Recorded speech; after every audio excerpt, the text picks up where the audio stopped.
4,000도의 열 폭풍이 밀려옵니다. 이 타 죽은 사람들은요, 약 2,000도의 상태에 노출이 되는 거예요. 그들의 살과 피부는요, 이게 녹아내려 가지고 이 셔츠처럼 이렇게 출렁출렁출렁. 얼굴은 온통 불에 데웠고요. 당시 도쿄 라디오에서는요, 사람, 동물, 모든 생명을 가지고 있는 것이 말 그대로 죽음 속에 그슬렸다. 인류 역사상 최악의 발명품. 바로 핵폭탄 개발을 위해 첫 번째 본부가 브로드웨이에 세워집니다. 인류 역사 최초로 일본 열도에 투하됩니다.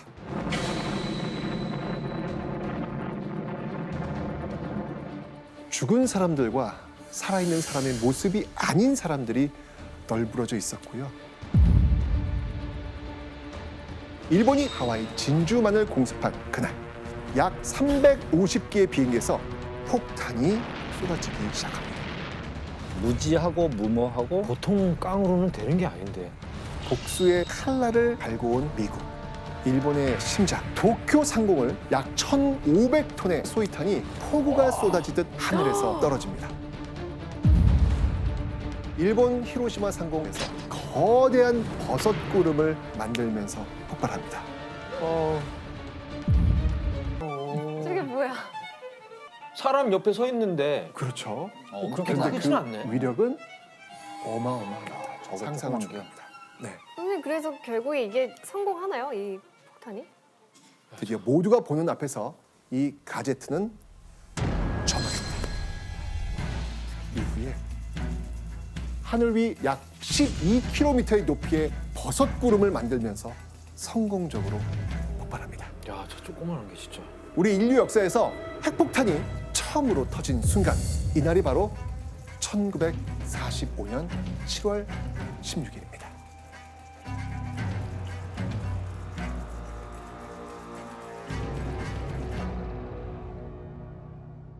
A hand-built device will melt desert sand and turn night into day, rendering every previous weapon of war obsolete in a few millionths of a second. 끌어올리죠 지금?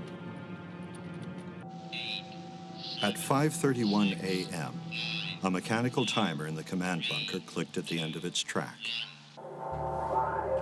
와, 진짜 저러고 있네.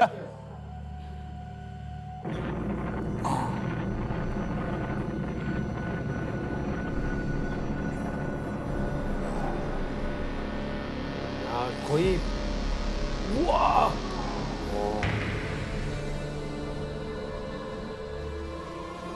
와 이게 실제 영상이야? 진짜 어마어마하죠. 너무 무서워요. 아니 무서워요. 저는 이거 보면 이게 소름 돋더라고요. 저게 핵폭탄의 위력이구나.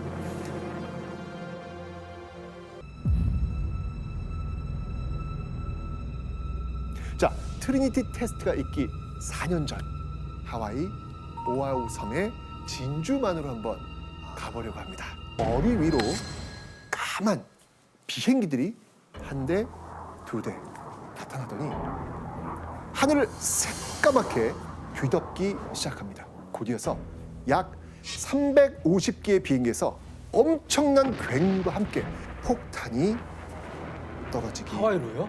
시작합니다. 말 그대로 불지옥으로 변한 그날 1941년 12월 7일입니다.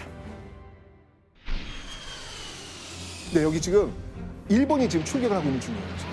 정말 이렇게 새까맣게 정말 때로 지금 몰려오는 겁니다. 지금. 날파리 들어갔네. 폭격이네. 폭격했네. 갑자기.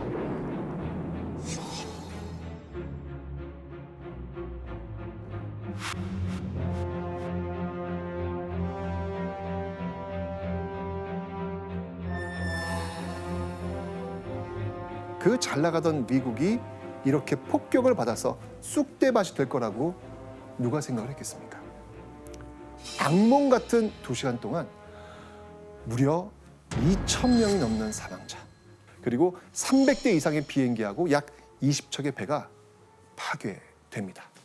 당시 미 육군은요, 이 새로운 장비였던 그 이동식 레이더를 활용하기 위해서 진주만 공습이 있던 날 아침 두 훈련병에게 이 레이더를 다뤄보라는 명령을 내렸습니다. 그런데 갑자기 그 레이더에 까만 점들이 등장하기 시작합니다. 이게 뭐야? 한두 대가 아닌 거예요. 너무 많은 거야. 당황했죠. 빨리 보고를 합니다. 저기요, 레이더에 지금 비행기가 잡힙니다. 근데 이게 지금 한두 대가 아니라 수백 대 같아요. 너무 많아요. 라는 보고를 올립니다. 이 보고를 받은 미군 당국은 그거 뭐 본토에서 비행기들이 그냥 오기로 했던 것 같아. 자기 비행인 줄 그렇죠. 알았다고요? 이때 이유가 있어요. 왜냐면 하와이는요, 이 태평양 한가운데 있기 때문에 어디서 출발하더라도 하와이가 너무 멀어요. 너무 멀다는 얘기는 뭐냐면 도중에 발각될 수 있다는 이야기예요. 너무 머니까. 게다가 바다에서 물자를 보급받는 것도 너무 어렵습니다. 이건 말이 안. 일본도 이게 성공할 거라고 믿질 않아. 진짜 성공하면 확률 50%? 총합 국력이 일본을 1로 잡았을 때 미국은 12예요. 12배 12배. 높은 거예요.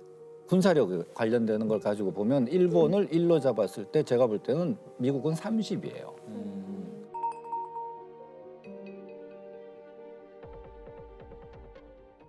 그럼 이제 궁금하시죠? 아니 이게 성공 확률도 이게 낮은데 왜 일본은 왜 그랬을까요? 이런 무모한 작전을 감행했을까? 당시 일본은요, 이 태평양 일대에서 지금 세력을 확장한 어떤 그런 상태였거든요. 근데 이걸 저지하기 위해서 미국 루즈벨트 대통령이 일본의 그 석유를 포함한 모든 수출을 딱 금지해 버립니다. 자, 이 수출 금지를 해제하는 조건, 이제까지 일본이 획득했던 모든 영토를 내려놓는 것, 포기하는 거였죠. 일본이 그럴까요? 그런데 이건 심각한 거예요. 왜냐하면 지금 비행기, 배 움직이려면 뭐가 필요해요? 석유가 필요할 거 아니에요. 연료가 필요할 거 아니에요. 지금 이 석유의 거의 80%를 미국에서 지금 수입하고 있는 상황이었거든요. 그런데 지금 그 미국이 끊어버립니다. 야, 이러면 그냥 어떻게 보면 그냥 올 스톱이 된다는 가정도 세워질 수 있는 겁니다. 그죠? 결국은 동남아 지역으로 그쪽에 있는 유전, 여기에다가 눈길을 돌리게 됩니다. 근데 태평양에 지금 누가 버티고 있어요? 미국이 버티고 있잖아요. 미국이 딱 버티고 있으니까 동남아 지역의 유전을 확보하기 위해서는 분명히 미국에 대한 선제 타격이 필요하겠다. 그것이 어디였을까? 그것이 바로 일요일 진주만. 여기를 공격해서 미국의 기세를 꺾어 버리겠다라는 작전을 세운 겁니다. 자, 진주만 공습에 일본은 성공합니다. 자, 이제 그 다음 목표는 뭘까요? 동남아로 가야 그렇죠. 그렇죠. 네, 아시아 태평양 지역으로 쭉 내려가는 겁니다. 이후 말레이시아, 싱가포르, 인도네시아, 필리핀, 미얀마를 침공하기 시작했고 유전까지 성공적으로 확보합니다. 이러면 이제 일본의 콧대가 어떨 것 같아요? 기세등등하죠. 자, 이렇다면 한번 우리 미국 한 번 더, 한 방을 더 매겨볼까? 라는 생각을 하는 거예요. 그래서 다음 타겟을 정합니다. 아마 여러분들 들어보셨을 텐데 미드웨이 해전, 미드웨이 해전, 미드웨이. 미드웨이도 미국이에요? 미국령이었습니다 당시. 예, 산호초 섬이에요. 예, 산호초 섬인데 여기에 이제 이 미국 배들이 들어와 있었거든요. 바로 이 미드웨이를 칩니다.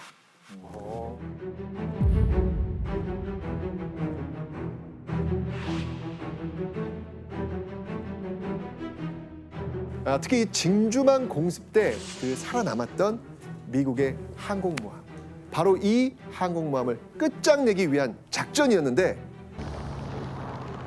복수의 칼날을 갈고 온 미국, 그 미국에게 오히려 역습을 당하고 일본 자신의 항공모함 4척을 잃어버립니다.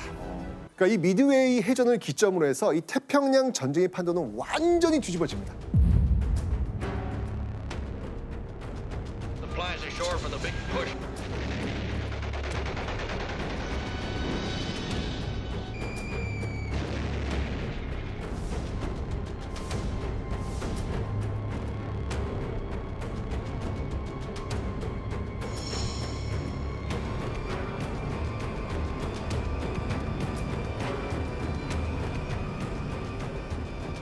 있지 일본은 완전히 수세로 접어들는 상황이란 말이죠. 미국은 막 계속 밀고 오고 있고 막 폭탄 지금 내려오고 있고. 그런데 말입니다. 일본은요 항복을 수치로 여겨요. 끝까지 저항하는 거예요. 끝까지. 심지어는 이 저항 중에 하나가 1억 인구, 그 1억 인구가 모두 죽을 때까지 싸운다라는 1억 총옥쇄 작전. 옥쇄. 네, 다 죽겠다는 이야기예요. 바로 이런 연장선상에서 나온 것이 인간을 폭탄으로 사용했던 자살 특공대. 바로 이 일본 말로 이 가미가제, 이 신풍을 가미가 신이잖아요. 가제가 바람이고 바로 가미가제라는 말을 다시 쓰게 된 게 신이 불어준 이 바람에 의해서 폭탄을 싣고 쭉 날아가서 미 군함에 던지겠다. 그래서 가미가제 특공대가 된 거예요. 그 가미가제 특공대가 미 군함으로 돌진하는 그런 영상이 있어요. 아 진짜 너무 무섭다. 그 영상 한번 보시기 바랍니다. 야, 이게 보통 깡으로는 되는 게 아닌데. 그렇죠. 예. 이게 뭐예요? 지금 이제 출격하기 전에 술 한 잔씩 이렇게 마시고 있는 그런 장면입니다. 와. 죽으러 가는 거잖아요.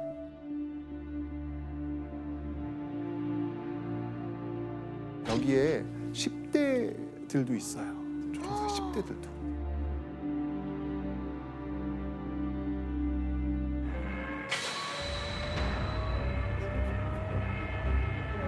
오! 오!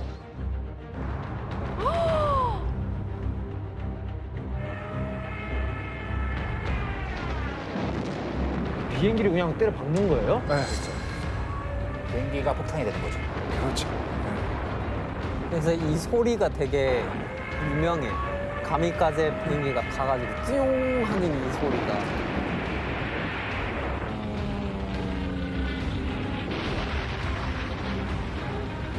아, 저게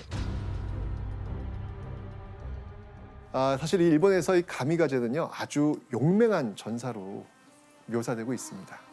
실상은요, 근데 이 전쟁에서 인간을 소모품으로 취급한 그런 형태라고 볼 수 있습니다. 당시 미군은요, 이 가미가제 폭격기가 오직 자살 공격만을 위해 설계된 것을 보고 full bomb, 바보 폭탄이라고 부르기도 합니다. 천황, 자신들의 어떤 그 천황을 위해서 명예롭게 죽은 영웅, 이런 식으로 지금 막 보여주고 있는데 실제로는 내가 이거 왜 죽어야 되는지. 그렇겠지. 또 어린애들인데. 이 목격한 사람들에 의하면요, 그들은 도살장에 끌려온 양과 같았다. 어떤 이는 서 있을 수조차 없어가지고 지상 요원들이 비행기에 밀어넣기도 했다. 결국 이렇게 나오니까 미국이 도저히 안 되겠다는 판단이 된 거예요. 그래서 미국의 어떤 자국민의 희생을 좀 막고 빨리 이 전쟁을 끝내기 위해서 일본의 심장 도쿄를 불바다로 만들 계획을 이행합니다.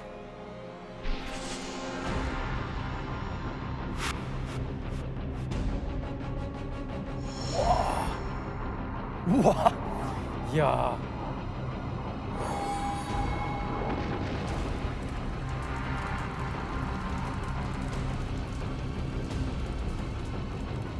대부분 목적 건물이죠. 그렇죠. 이거 뭐 피해가 어마어마했던 거예요. 이게.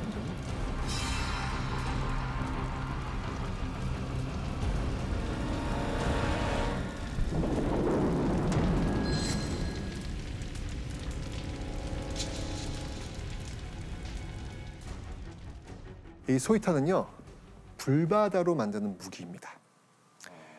바로 이 대부분의 일본 가옥이 목조 건물이었기 때문에 미국은 바로 이 소이탄을 선택했던 겁니다. 뭐 바로 타격 줄 수 있다라고 판단한 거죠. 결국 이 소이탄으로 인한 불은요, 삽시간에 건물과 사람들을 집어삼켰고요. 사람들이 도망칠 수 있는 속도보다 더 빠르게 번집니다. 화염 폭풍이 일으킨 바람이 워낙 거세가지고 부모가 아이 손을 잡고 도망갈 거 아니에요. 근데 그 바람이 너무 세가지고 그 아이가 그 불길 속으로 빨려 들어갈 정도였어요. 타 죽지 않은 사람들은요, 이 불이 산소를 모두 막 태워버리니까 뜨거운 연기 속에서 질식해서 죽었고요. 끔찍한 열기로 이 화재 현장 가까이만 가도 화상을 입거나 옷이 화르르르 타버릴 정도였습니다. 아이고. 그러니까 모두가 잠든 이 깊은 밤에 도쿄는 한동안 한낮보다 더 밝은 밤이었다. 이렇게 볼 수 있는 것이죠. 미군은 이를 시작으로 일본의 60여 개 주요 도시에 소위탄, 이 폭탄을 도쿄뿐만 아니고요. 네, 투하하기 시작합니다. 이 수차례 벌어진 그 미군의 대공습으로 일본의 주요 도시들이 완전 초토화됩니다. 전 이 점이 정말 분노스러워요. 아니 항복을 안 해요, 일본이. 항복을 안 해요. 끝까지 싸우겠다는 의지를 계속 표현하는 거예요. 결국 미국의 트루먼 대통령은 결심을 합니다. 핵폭탄 투하로 이 전쟁을 종결시키겠다고 마음을 먹습니다.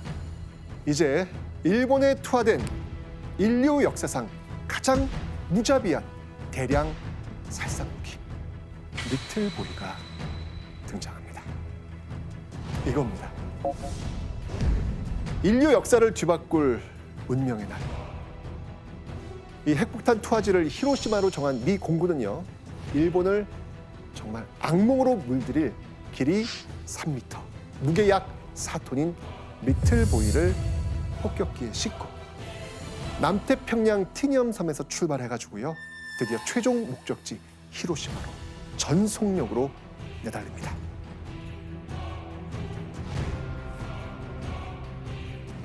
왜 하필 히로시마가 선택되었을까? 심하이 하려고 심하. 심하이 하려고 끝내려고. 아, 그런가? 아니요? 여러 가지 이유가 있는데요. 그 중에 하나는 이 핵폭탄이 터지기 이전과 그 이후를 비교하기 위해서. 제가 아까 말씀드렸지만 이 도쿄 공습 이외에 여러 도시들이 지금 폭격을 맞았다 그랬잖아요. 근데 히로시마는 바로 그 폭격에서 벗어나 있는 곳이었습니다. 그래서 이곳을 선택한 거예요. 특히 이 히로시마 주변에는요, 조선소와 비행장, 그 항공기 부품 공장 같은 이 군사적 목표물들이 있었고요. 그 전쟁의 중요한 거점이었기 때문에 바로 이 핵폭탄 투하 후보지에 올랐던 거죠. 야, 위력 보려고 깨끗한 데 선택한 거라고요? 공습 안 한데? 네, 거의 실험이네요. 그러니까요. 즉 치명타를 가할 수 있는 최적의 조건을 이 히로시마는 모두 갖추고 있었던 겁니다. 그런데 일본은 이 사실을 알았을까요? 몰랐을까요?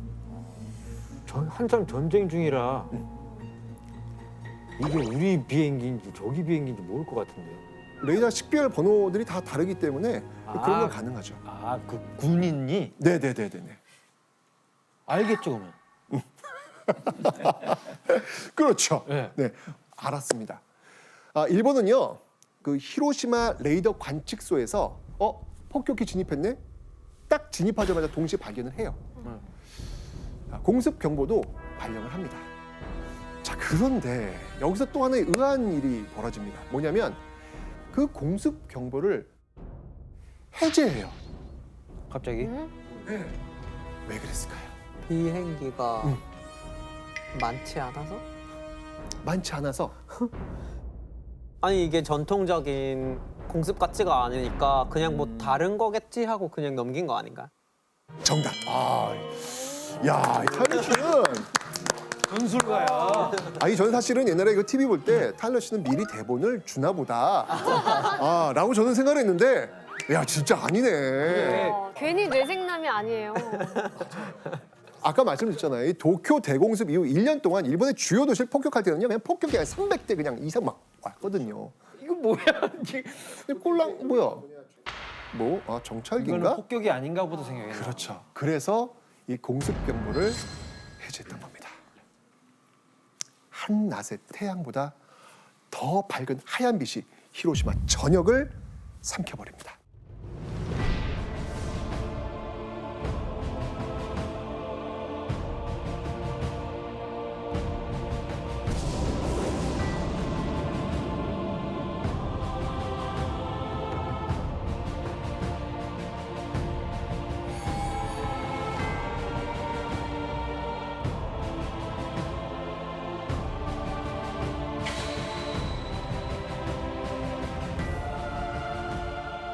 이 핵폭탄이 터지면 어떤 과정을 거치냐면 일단 번쩍합니다.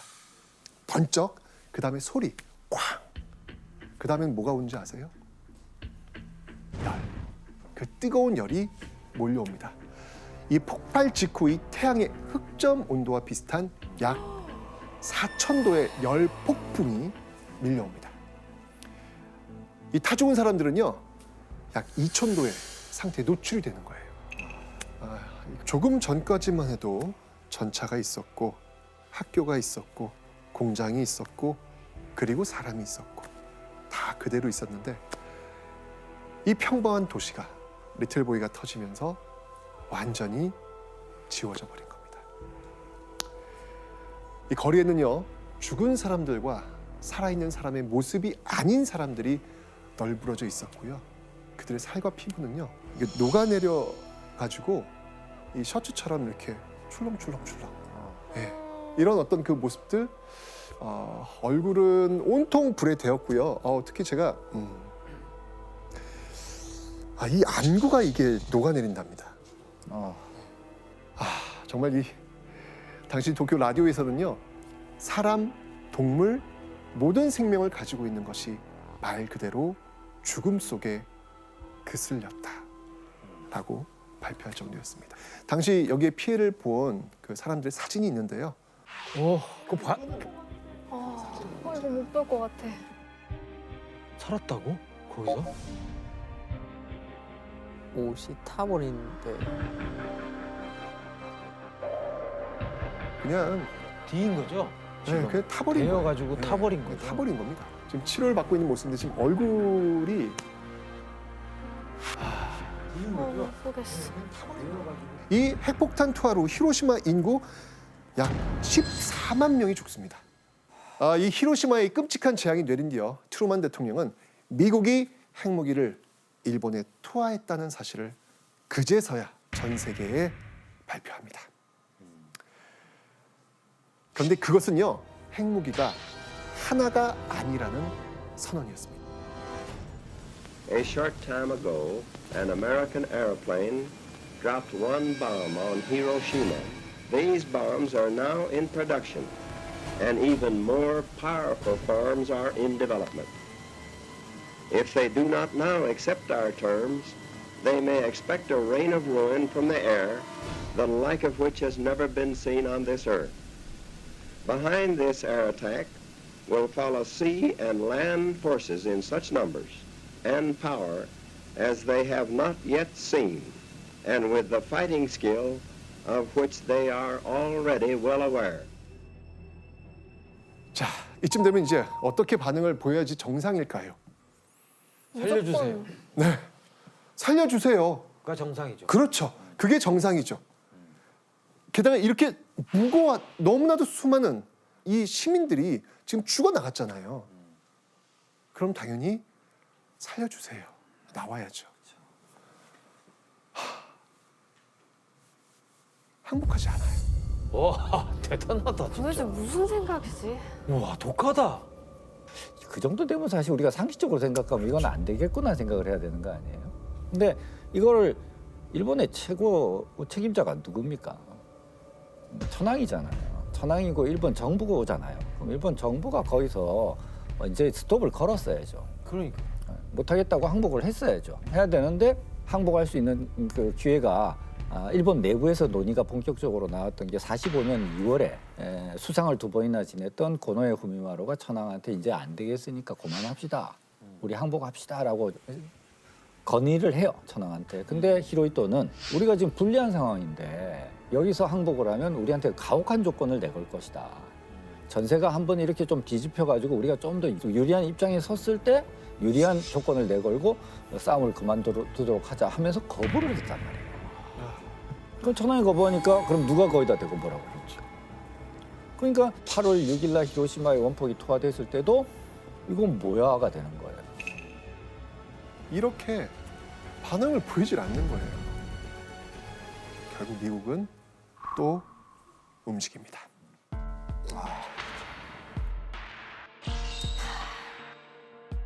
미국이 히로시마 핵폭탄 투하 3일 만에 인류 전쟁사에서 그 유래를 찾기 힘들 정도의 어마어마한 파괴력을 보인 핵폭탄 팬맨.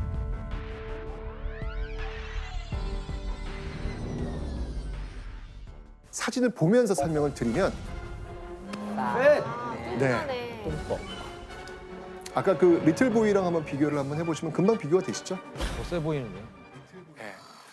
팬맨 뭐 이름에서 어떤 모양인지 느껴지시죠? 리틀 보이가 좀 이렇게 어린아이처럼 좀 날씬했다면 이 무게 4.6톤인 팬맨은요 이름대로 좀 이렇게 뚱뚱한 그런 모양을 가지고 있었습니다. 다시 한번 말씀드리지만 리틀 보이보다 더 강력한 핵폭탄입니다. 네. 그렇게 보이네요. 보기만 해도.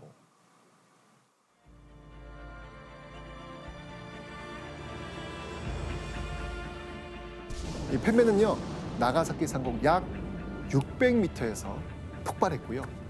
조준점에서 약 3km 벗어나가지고 4만 명 정도가 즉사합니다. 그리고 이후에 그 부상과 질병으로 또 7만 명이 사망합니다.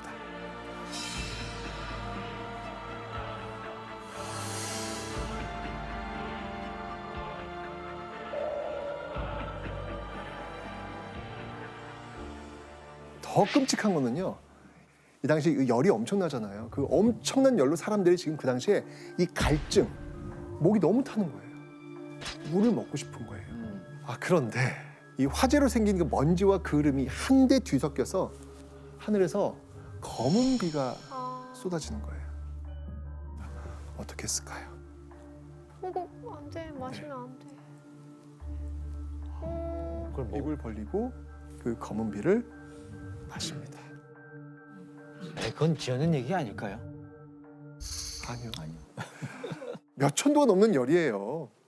얼마나 갈증이 났겠어요. 그러니까 이 방사능은요. 냄새도 맛도 색깔도 촉감도 없습니다. 네. 그러니까 당시 사람들도 이 방사능이라는 존재 자체를 모르지. 알지 못하잖아요. 그러니까 검은 비가 그냥 이렇게 색깔은 좀 있는데 뭔지 모르겠지만 흙이 좀 이렇게 섞인 그런 비인가 보다라고 그냥 받아 마신 거예요. 그런데 이 방사성 물질이 담긴 검은 비는 사실상 죽음의 비였습니다. 그 흔적이요 아직도 일본 박물관에 지금 남아 있거든요. 흔적이요? 네. 어떤 흔적이? 저게 빗자국이에요? 네. 그래? 이게 남아 있는 거예요 지금. 이걸 받아먹은 거예요. 충격이. 뭐 물론 이제 핵폭탄에 직접 피해를 보지 않았던 사람들도 검은 비를 맞아서 피폭자가 될 수밖에 없겠죠. 이 방사능이 몸에 축적되면서 그 후유증으로 인한 각종 암 이런 병마와 싸우면서 그 죽음보다 더한 그런 고통으로 살아가게 된 겁니다. 살아남아도 살아남은 게 아니네요. 그렇죠. 이 핵폭탄으로 이렇게 히로시마, 나가사키 두 도시가 지옥으로 변하게 되죠. 그제서야 일본 정부는 백기를 들고 항복을 합니다.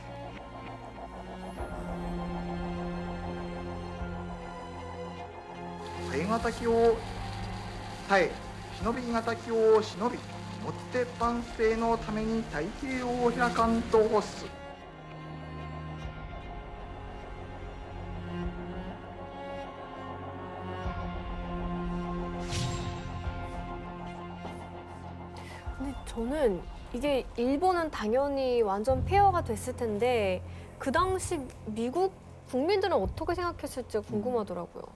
그러니까 시간이 지나면서 과연 그래야만 했었을까라는 거에 대한 얘기가 많이 나왔는데 방사능 효과에 대해서 그런 걸 몰랐던 거예요. 근데 피폭자들의 어떤 경험이라든가 이런 거에 대해서 더 많이 듣게 되면서 어떤 좀 윤리에 대한 그런 얘기가 좀 많았던 것 같아요. 도덕적으로.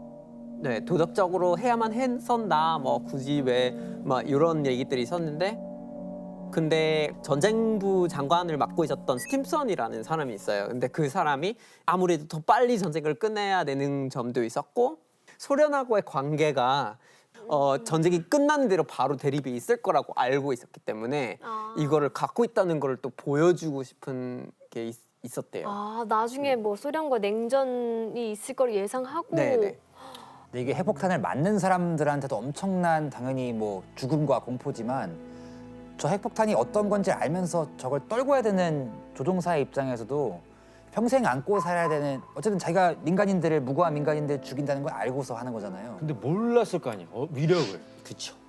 저 정도의 위력인지 몰랐다는 그쵸. 거예요. 아 그것도 모르는 상태로. 모르죠. 처음 쓰는데. 아, 그럼 나중에 그건 알고 나서는 또 엄청난 충격이었겠네요. 그쵸, 엄청난 자신의 충격을 받아요. 한 일에 대해서. 근데 트루만도 놀랐어요. 히로시마 나가사키의 피폭 결과를 보고 트루만도 보고를 받고 뭐야 이 정도야가 돼버린 거예요. 아. 그래서 트루만이 나가사키 투하하고 난 다음에는 핵무기 사용하지 않겠다라고 선언을 야, 전쟁이라는 게 참 진짜. 맞습니다. 이 핵폭탄 이 리틀보이와 이 팬맨 그 공격으로 세계에서 가장 많은 피해를 본 나라는 역시 일본이겠죠. 그러면 핵폭탄으로 피해를 본 나라 중에서 두 번째로 가장 많은 피해를 본 나라는 어디일까요? 바로 한국입니다. 그때 우리나라 사람들이 강제로 징병 되지 않았나요? 네, 바로 한국입니다. 이 한국이 사실 이 핵폭탄 피해 국가라는 사실은 대부분 모르시더라고요. 네, 그거는 뭐 일본에 떨어진 거지 우리한테 떨어진 거 아니잖아. 뭐 우리랑은 뭐 직접적 관련은 없는 거 아니야? 라는 생각들을 굉장히 많이 하시는데 그렇지 않습니다.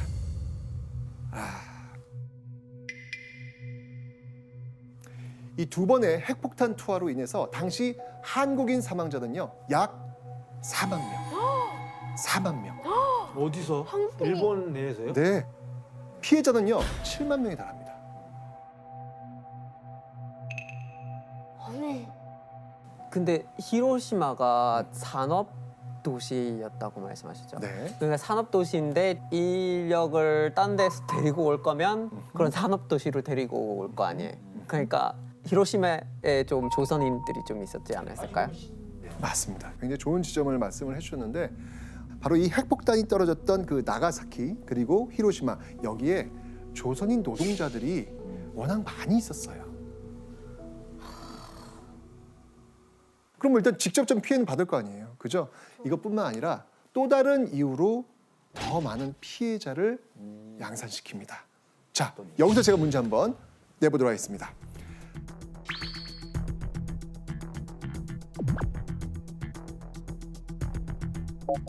이 핵폭탄이 투하된 이후 조선인 노동자들의 피폭자 수가 대거 늘어난 이유는 무엇일까요?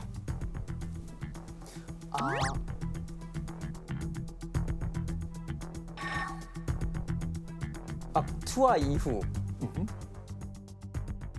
방사능은 굉장히 오래 남았기 때문에 그 지역에서 그러면 노동자를 보내야 될 거 아니에요. 정리를 하거나 아니면 재건을 하거나 해야 되는데 분명히 전쟁이 끝났는데도 거기에 남아있는 사람이 있으면 거기서 계속 남아있을 거 아니에요. 정답입니다. 네. 핵폭탄 그 투하 지역에 정답입니다. 네, 정답입니다. 정답. 야, 이 타이틀은 전술가야. 그러니까 핵폭탄 그 투하 지역에 투입되어 가지고 사후 처리를 했기 때문에 그래요. 그러니까 원폭 현장의 그 사후 처리하고 이 도시 복구에 조선인들이 동원된 겁니다.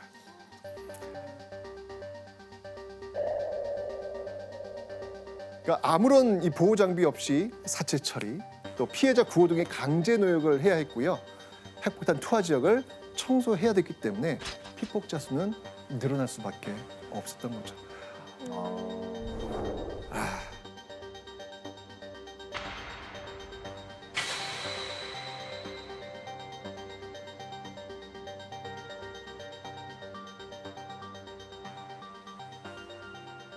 제가 실제로 강제동원 진상규명위원회 일을 할 때 피폭자를 직접 만난 적이 있어요.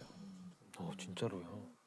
한 40대 정도 된 아들이 70대 아버지랑 30대 동생을 데리고 왔어요. 70이 다 돼가는. 근데 아버지는 이제 뭐 이미 방사능 후유증으로 인해서 말도 못하고 몸 이렇게 막 붉은 이런 것들이 쫙 몸에서 돋아나는.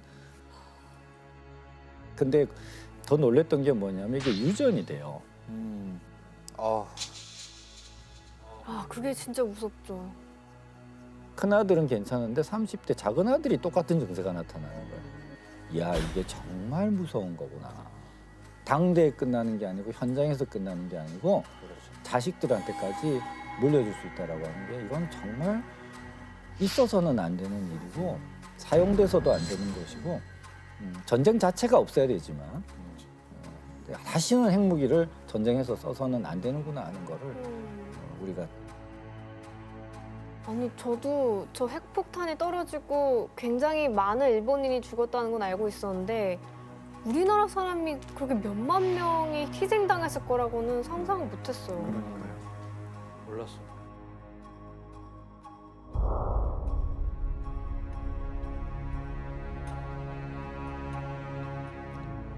자, 이 핵폭탄 투하 이후요, 일본은 항복을 선언했고요. 우리 민족은 수십 년간 이어진 일제 식민 통치에서 벗어나 그토록 원하던 광복을 맞이하게 됩니다. 그런데 이 광복의 기쁨을 누리기도 정말 찰나였죠. 우리 민족은 또 하나의 시련을 앞두고 있었습니다.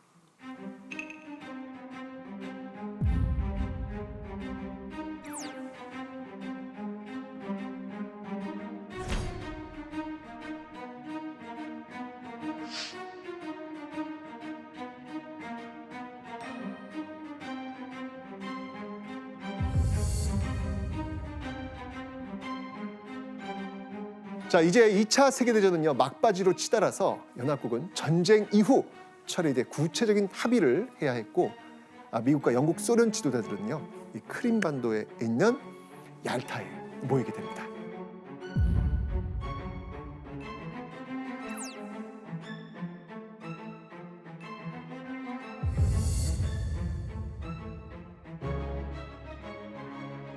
당시 미국은요, 이 소련의 이 스탈린을 전쟁에 어떻게든 끌어들여야 되겠다라는 그런 계획을 갖고 있었어요. 결국 얄타 회담에서요, 소련은요, 독일이 항복한 날로부터 2개월 또는 3개월 후에 이 대일전에 참여하겠다라고 약속을 합니다. 근데 문제는 뭐냐면 너무 지친 거예요. 독일하고 지금 싸우느라고 너무 힘이 지금 들어있는 그런 상태였습니다. 그래서 좀 시간을 좀 끌면서 참전을 미루고 있었던 것이죠. 자, 이 미국의 이 원폭 투하 후 이제 본격적으로 일본의 패전 분위기가 확산되니까 다급해진 스탈린은요, 즉각 대일전 참전을 결정합니다. 이 자신들이 참전하기 전에 일본이 항복을 해버려. 그러면 향후 이 동아시아 세력 재편에 있어가지고 소련은 미국에 비해 불리해지는 거예요. 그죠? 자, 여기서 이제 문제 한번 드리도록 하겠습니다. 대일전에 참전한 소련이 함경도 땅에 발을 막 내디디려는 순간 미국은요, 소련에 긴급 제안을 합니다. 소련도 합의하에 제안을 받아들입니다. 자, 과연 미국은 어떤 제안을 했을까요? 좀 역할 분담을 하지 않았을까요? 역할 분담, 어떤 역할 분담? 뭐 어디까지는 네가 하고 어디까지 내가 할게, 뭐 이런 합의가 좀 있지 않았을까요? 이게 서로 좀 효과적으로 움직여야 되니까. 아닙니다. 이때 38선 언급을 한 거예요? 이때 38선 언급을 한 거예요? 저한테 지금 물어보신 거예요? 38선은 6.25 아니에요? 타이러 씨. 정답입니다. 정답입니다. 바로 38도선을 그어 한반도를 분할 통치하자라는 제안을 합니다. 그게 그때 나온 거예요? 맞습니다. 38선이 그때 생긴 거예요? 네, 맞습니다. 6.25 때문에 생긴 게 아니에요? 6.25 전쟁 때는 휴전선. 와, 이때까지 모르고 있었어. 38도 선은 직선이잖아요. 전쟁하니까 이렇게 삐뚤어진 거예요. 결국 대한민국은 지구상의 유일한 분단 국가로 현재까지 남아 있습니다. 자, 이렇게 일본에 떨어진 이 핵폭탄은요, 우리에게 광복의 기쁨과 분단의 슬픔, 바로 이 두 요소에 이렇게 큰 영향을 미쳤습니다.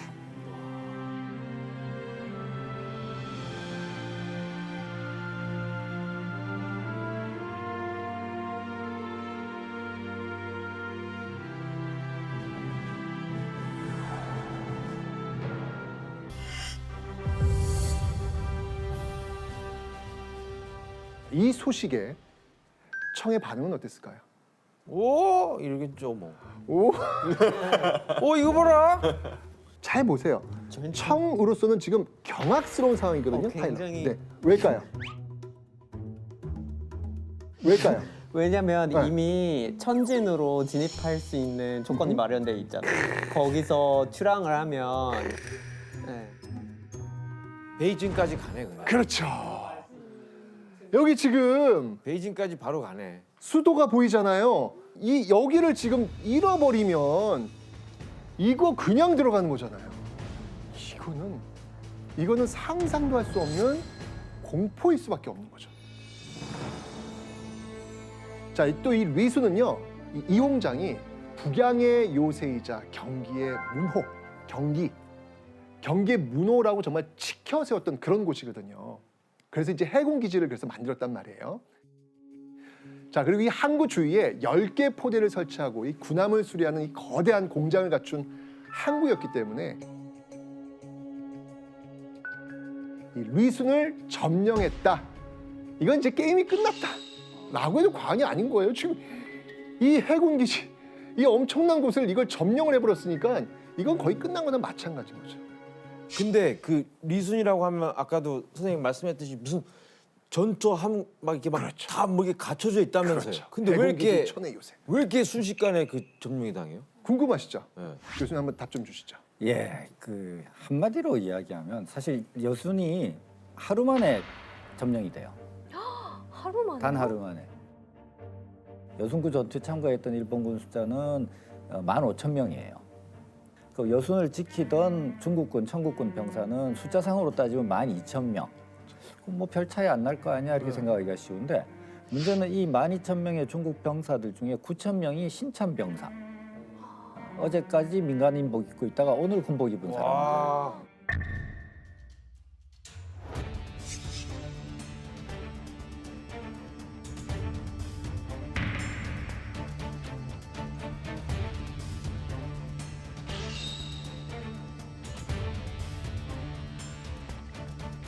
자, 그런데 바로 이 리순 점령 이면에는요, 잘 알려지지 않은 정말 경악할 만한 사건이 벌어지고 있습니다. 바로 리순 학살 사건. 여러분, 제가 난징 학살에서 태평양 전쟁 설명드렸죠? 그 난징 학살의 전초전이라고 보시면 돼요. 이게 이제 리순 학살로 여기서부터 출발한다고 보시면 되는 거거든요.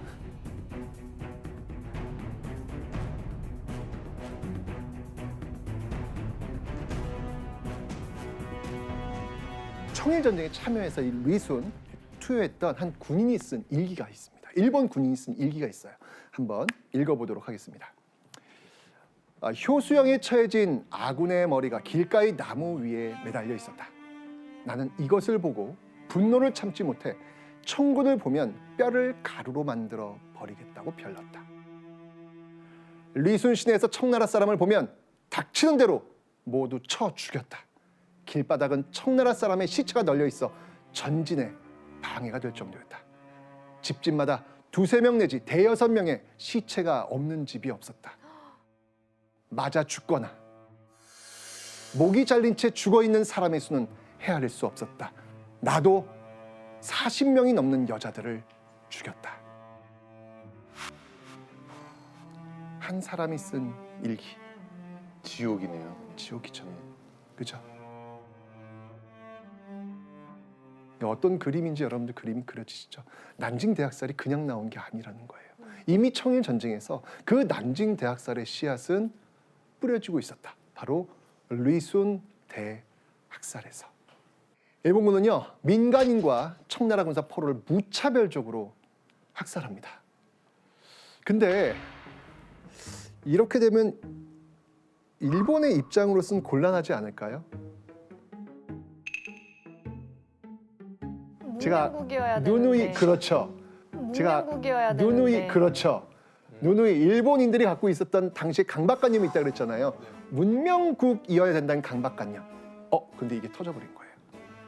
이게 터져버리니까 외국에서도 너희들 이게 뭐 하는 거냐 이게 알려지면서 또 이게 무슨 만행을 이런 거 저지르냐. 너희 문명국 아니구나.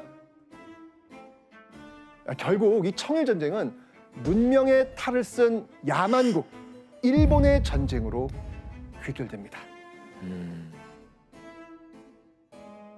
교수님 그러면 그 리슨에서 결국 베이징까지 가나요? 여순이 함락이 됐을 때 이 문제가 생깁니다. 옆에서 구경하고 있던 서구 열강들이 사실은 중국의 가장 이권을 많이 갖고 있는 나라가 어느 나라인지 아세요? 영국. 네, 영국. 영국이죠. 영국, 프랑스 등등 미국이라든지 이런 나라들이란 말이에요. 근데 저렇게 승승장구하니까 만약 저기 발해만 건너갖고 텐진 들어가서 베이징으로 들어가서 만약 청정부가 도망가거나 항복해버리면 자기들이 가지고 있는 이권을 빼앗길 수 있다고 생각한 거예요. 빼앗기지 당연히. 네, 이 정도로 하지가 되는 거고 또 하나가 뭐냐면 이때가 여순 공략을 할 때가 10월 말 11월 초에 들어가요. 저기가 위도가 높아요. 추워요. 엄청 추워요. 식량이 부족해요 또. 근데 보급로가 확실하지가 않아요. 육전을 계속하는 건 의미가 없다. 그래서 어디를 공격하자 하면은 북양 함대 사령부가 있던 웨이하이를 치고 그러니까 여기서 승리를 거둔 다음에 타이완으로 해군을 보냅니다. 타이완으로 해군을 보냈던 이유는 자기가 점령했던 지역은 당시에 이제 뭐냐면 당시 전시국제법에 따르면 내 점령 지역은 내가 소유를 주장할 수가 있어요. 그러니까 요동반도나 타이완을 점령해 놓으면 그걸 주장할 수가 있었다는 거죠. 그걸 이제 차지하기 위한 욕심이 있었다. 이렇게 볼 수 있겠죠. 네. 자, 그렇다면 일본군이 청나라로 넘어간 뒤 넘어갔잖아요. 한반도에는 평화가 왔을까요? 일본이 청을 공격하는 과정에서 사실 동학농민군이 지금 배후에 있는 거잖아요. 그죠? 이게 확실히 정리해야 된단 말이에요. 그래야 마음 놓고 넘어갈 수 있을 거 아닙니까? 그래서 이 동학농민군을 정말 바다 남쪽 끝까지 몰아붙이면서 사륙전쟁을 개시합니다. 일본군은요 지금 두 개의 전쟁을 치르고 있는 거예요.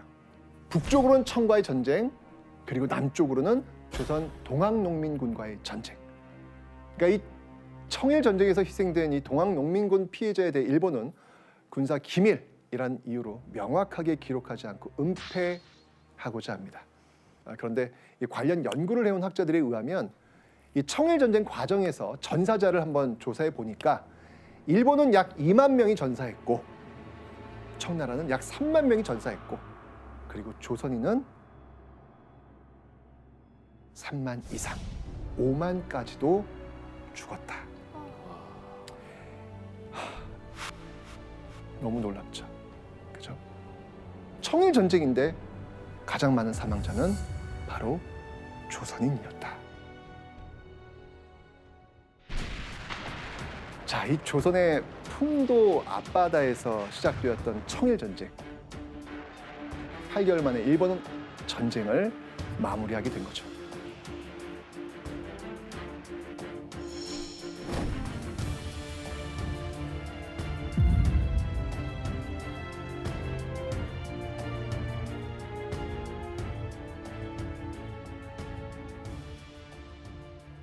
자, 이 동북아시아의 절대 강자이자 이 세계의 중심으로 군림하던 청이 일본과의 전쟁에서 무참한 패배를 맞이한 뒤 가장 처음으로 해결해야 했던 것은 과연 무엇일까요? 전쟁 거의 이제 끝난 것 같습니다. 이제 뭘 해야 될까요? 배상금? 뭐 그렇죠. 예, 전쟁 끝났으니까 뒤처리해야 될 거 아니에요. 그렇죠. 강화회담. 이제 전쟁 이후에 이제 뭐 어떻게 할 것이냐, 예, 뭘 가져가고 뭘 줄 거냐 이거 정해야죠. 자, 두 나라는요 텐진 조약으로 한번 만났다라고 설명드렸습니다. 누구랑 만났죠? 이홍장하고 이또 이토 히로부미가 만났습니다. 이 텐진 조약을 체결할 당시는 누가 우세했습니까? 창덕궁 소규모 전투에서 바로 그냥 압박했던 청나라가 당연히 우세하잖아요. 그죠? 자, 그래서 이 이토 히로부미를 청나라 텐진으로 오라고 했던 겁니다. 자, 그렇다면 이제 청일 전쟁 이후에는 어떻게 됐을까요? 일본으로 부르겠네요. 이제는 완전 입장이 달린 거예요.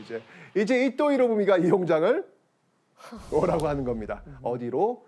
바로 시모노세키. 네, 시모노세키로 가게 되는 것이죠.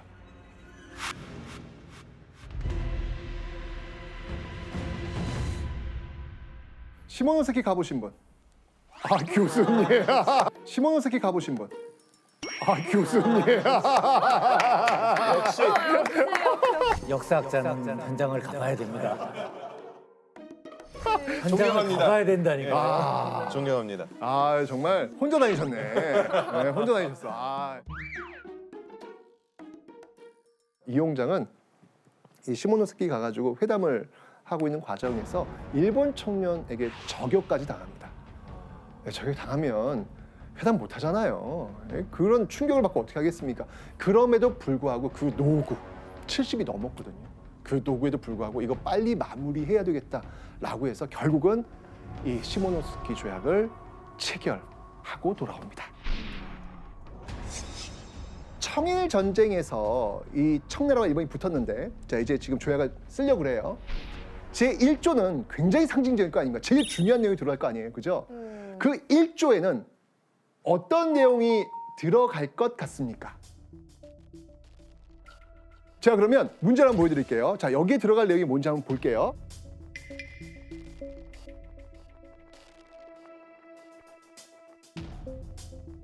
시모노세키 조약의 제1조 조문은 청국은 조선군이 완전 무결한 무엇임을 확인한다. 무엇을 확인할까요? 이거 일본이 맨날 쓰는 수법이잖아요. 그렇죠. 사실은 강화도 조약부터 출발해가지고 끊임없이 이 문구 집어넣으려고 무던 노력을 했습니다.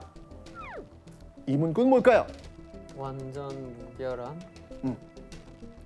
무엇임을, 조선이 무엇임을 확인한다. 계속 독립성을 강조하지 않나요? 독립성을 강조한다. 독립성을 강요를 해야지 한반도를 건드릴 때 청을 안 건드리는 거니까. 그래서 독립국가라고 하든가 뭐 생각이. 정답. 정답. 역시, 그러니까 이게 정세 파악을 이 흐름 속에서 우리 타일러 씨가 참 잘하는 것 같아요. 우리 거 먹으려고. 그러니까요. 그러니까 이건 뭐냐면 청의 종주권을 부인하면서 이제 우리 일본이 조선을 식민지로 만들 수 있겠다라고 하는 그 기반을 다지는 그런 조약이었다라고 보는 것이죠.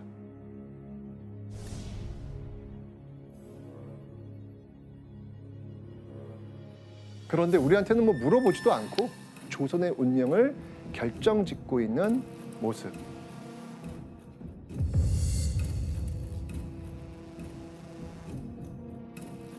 이 시모노세키 조약에서 일본이 청의 영토를 차지할 수 있는 길이 열렸습니다.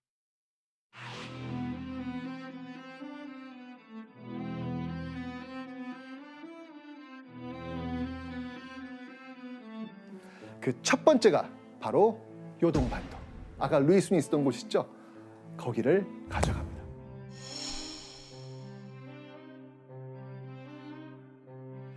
야, 이거는 정말 300여 년 전 그 도요토미 히데요시가 정명가도라는 말도 안 되는 망상과도 같은 그 이야기를 하면서 깃발을 꽂고자 했는데 실패했잖아요. 그런데 이토 히로부미에 의해서 결국 루이순의 일장기를 꽂게 되는 엄청난 사건이 벌어진 겁니다. 그런데 또 이것도 가져갑니다. 타이완. 오, 맞습니다. 타이완이 이때 일본의 식민지가 돼가지고 1945년 일본이 패망될 때까지 일본의 식민지로 가는 거예요. 이때 넘어간 겁니다. 이때. 자, 또요. 이 청나라가 배상금으로요. 고평은 은이에요, 은. 2억량을 일본에 지불한다는 조항도 있습니다. 이 정도 금액이면요. 당시 일본의 3년 또는 4년간 재정. 여기에 맞먹는 돈이에요. 오 마이 갓. 어마어마한 돈이죠. 자, 그러면 청일 전쟁 이후 일본 국민들의 반응은 어땠을까요? 별거 아니었네. 난리가 난 거예요. 그러니까 이거예요.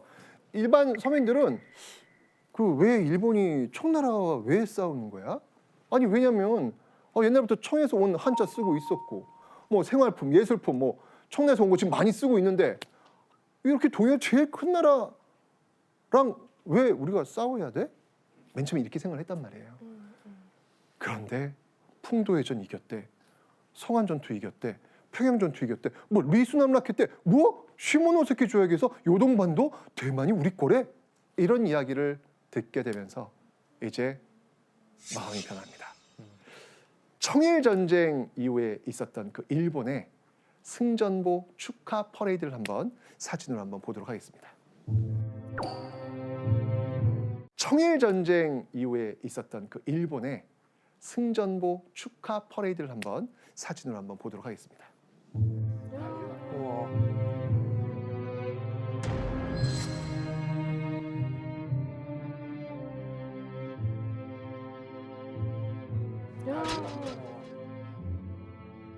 엄청나죠?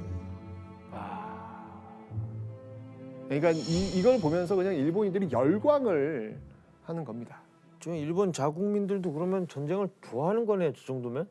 좋아하게 된 거죠. 저 계기로?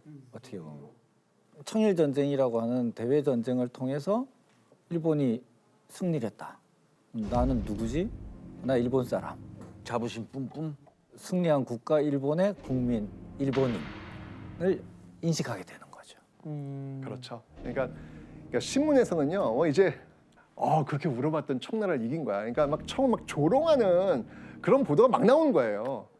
그러니까 일본 사람들 사이에서도 뭐지? 청 별거 아닌데? 라는 그 격려라는 마음도 생겨났고, 또 다른 한편에서는 서양을 과도하게 경외하는 마음도 생깁니다. 우리가 서양 따라갔더니 중국을 이겼어. 이런 식으로 그냥 과도하게 경외하는 그런 모습이 나오게 되는 것이죠. 또 이 청일 전쟁을 주도했던 그 이토 히로부미 내각은요, 승승장구하면서 국회를 장악했고요. 그리고 이전까지만 해도 일본인들은요, 제일 위대한 사람은 자기가 살고 있는 그 지역 영주, 이렇게 생겼는데, 이웃 나라였던 청과 싸우면서 야, 우리에게는 천황이라는 위대한 분이 계시구나 라는 그런 인식을 명확히 갖게 됩니다. 무엇보다 이 중앙정부에 대한 신뢰도가 커지는데, 원래는 나는 어느 번 사람이요 라고 소개하던 걸요, 이 청일전쟁 즈음에는요, 나는 대일본 제국의 국민이요 라고 소개를 합니다. 드디어 일본 국민의 탄생을 알리게 되는 계기, 이게 바로 청일전쟁이라는 겁니다. 자, 이 청일전쟁이 끝나고요, 당시 조선, 청나라, 일본과의 상황을 그림으로 그린 만평이 막 쏟아져 나옵니다. 대충 그림은 그리실 거예요. 네, 한번 뻔해 보이는. 살펴보도록 하겠습니다. 청나라 되게 조롱할 것 같아요. 그렇죠. 예. 청나라 조롱하는 모습들도 있을 것이고, 그런데 우리도 있습니다. 저 토끼. 저게 토끼가 우리구나. 코리아라고 지금 써 있죠. 너무 속상해. 이런 거 보면 진짜 이게 뭐야, 그죠? 다음 만평 한번 보죠. 역시 마찬가지로 앞 못 보는, 어디로 가야 될지 방향을 잡지 못하고 있는 우리 조선을 이렇게 묶어놓고 사지에다가 이 줄을 묶고 서로 끌고 당기는 모습들. 꼭두각시처럼. 다음 볼까요? 이렇게 해서 청일전쟁 승리로 끝나면서 나온 만평. 이 굉장히 어떤 상징적인 어떤 그런 그림이에요. 지금 일본이 청에게 총을 쏴서 쓰러뜨리고 있는데, 그 총은 어떤 총인가요? 문명이라는 총알입니다. 근데 저게 우리나라를 안고 있네요. 그렇죠. 애기 취급하는 거.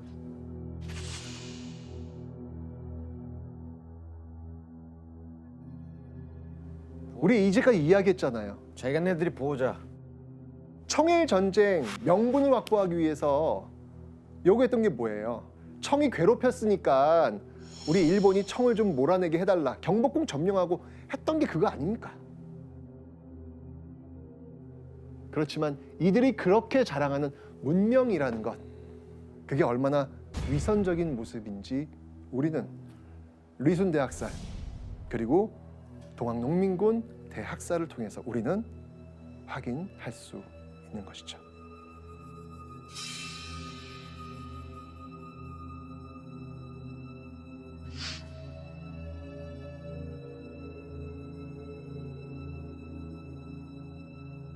일본에서는 청일 전쟁의 그 개전의 명분을 얻기 위해서라도 정당하게 설명하려고 하니까 중국은 야만이고 일본은 문명이다라는 논리입니다. 문명 대 야만의 대결 구도라는. 그러니까 야만의 청이 조선을 속박하고 억압하고 있으니까 문명의 일본이 조선을 독립시켜준 거다. 조선 독립을 위해서 싸운 거다. 사실은 이 청일 전쟁에서 일본이 승리하면서 아까도 우리가 시모노세키 조약 이야기가 나왔지만 엄청난 배상금을 받아요. 못된 거 배워요. 전쟁에서 이기니까 돈이 생기네. 그다음에 또 요동반도 타이완을 식민지로 획득하잖아요. 그 전쟁에서 이기니까 식민지도 생기네. 그러면서도 이 미사역으로 치장하는 겁니다. 치장하면서 문명의 의로운 전쟁이었다. 정당한 전쟁이었다. 이건 궤변이죠. 한마디로. 이런 식으로 일본에서는 청일 전쟁을 설명을 하고 있는 거죠. 그런 일본의 어떤 시선이 더 확장되면 나중에 어떤 논리로 연결되냐면 바로 대동아 공영권.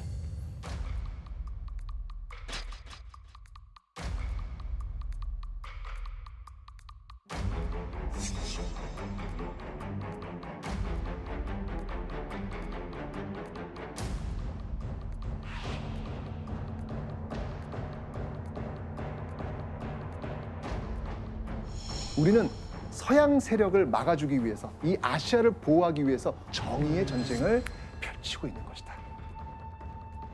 나중에 2차 대전 때 그들의 논리가 바로 이런 모습으로 다시 재현되는 겁니다.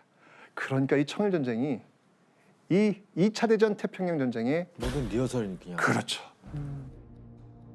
모든 것들이 지금 다 여기에서부터 만들어지고 있다라는 겁니다. 어쨌건 이 청일 전쟁은요, 정말 이름만 놓고 보면 우리 이름 없잖아요. 우리와 정말 무관한 그런 것처럼 보이지만 이 세계사 속에서 우리가 꼭 기억해야만 하는 그런 가슴 아픈 한반도의 역사가 담겨 있었습니다. 이러한 역사가 반복되지 않으려면 슬프고 고통스럽고 너무 아프더라도 역사책 한 페이지에 짧게 기록된 것이라도 반드시 기억해야만 한다는 것. 아프다고 부끄럽다고 도망치지 않았으면 좋겠습니다. 왜?